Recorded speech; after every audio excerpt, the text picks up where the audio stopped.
নমস্কার, সবাই কেমন আছেন? আশা করছি সবাই ভালো আছেন। চলে এসেছি আরও একটা দারুণ রেসিপি নিয়ে। তো চলুন শুরু করে দেওয়া যাক। এখানে দেখুন পটল, আলু আর চিংড়ি মাছ দিয়ে আজকে রান্না করব। তো পটলগুলো আমি লম্বা লম্বা করে কেটে নিয়েছি। তো নিয়ে পটলগুলো প্রথমে ভেজে নেব। খুব বেশি ভাজবো না, হালকা করেই ভেজে নেব। তো দেখুন চিংড়ি মাছগুলো সুন্দর করে ধুয়ে পরিষ্কার করে ছাড়িয়ে নিয়ে চলে এসেছি। তো এই যে দেখুন হয়ে গেছে পটলগুলো ভাজে। আমি কিন্তু খুব বেশি ভাজিনি। তো তারপরে আলুগুলো দিয়ে দিলাম, দিয়ে আলুগুলোকেও একটু লাল লাল করে ভেজে নেবো। তো একদম সিম্পলভাবে পটল আলুর তরকারি করব। তো এতটাই সুন্দর খেতে হয়েছিল, মানে চিংড়ি মাছ দিয়ে। তো দেখুন এইবারে আমি চিংড়ি মাছগুলোকে ভেজে নেব। তো চিংড়ি মাছগুলোও ভাজা হয়ে গেছে, দেখুন একদম লাল লাল করে ভেজে নিয়েছি। এইবারে এই কড়াইতে আরও একটু তেল দিয়েছি এখানে 5 ফোড়ন, আর দিয়েছি পেঁয়াজ, কুচিয়ে রাখা পেঁয়াজ। তো পেঁয়াজটা একটু বেশি করেই দিলাম। তো যেহেতু বড় বড় চিংড়ি মাছ, তো একটু কষিয়ে রান্না করতে হবে, না হলে ভালো লাগবে না।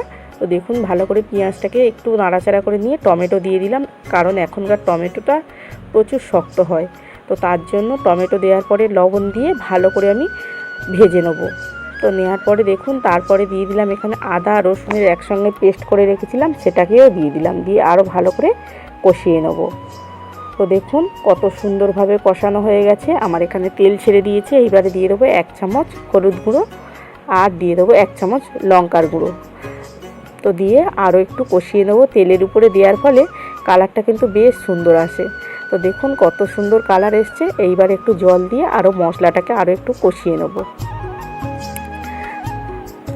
তো দেখুন জল তো এখানে দিয়ে দিলাম। এই জলটা শুকনো হয়ে গেলে মশলাটা ভালোভাবে একদম পারফেক্টভাবে কষে যাবে, আর বেশ ভালোও লাগবে। তো দেখুন কত সুন্দরভাবে কষে গেছে, আর তেলও ছেড়ে দিয়েছে। এইবারে আমি দিয়ে দিচ্ছি এখানে পটল আর আলুটাকে ভেজে রেখেছিলাম, সেটাকে দিয়ে দিলাম, দিয়ে ভালোভাবে নাড়াচাড়া করে নেবো যতক্ষণ না এই যে জলটা শুকনো হচ্ছে, ভালোভাবে কষিয়ে নেব। তো দেখুন এখানে আমার কষানো হয়ে গেছে। এইবারে দিয়ে দেবো জল। তো জলটা দিয়ে দিলাম, দিয়ে এবারে চাপা দিয়ে দেবো। আলু পটলটা সিদ্ধ মানে হবে, তো তার জন্য একটু চাপা দিয়ে দেবো।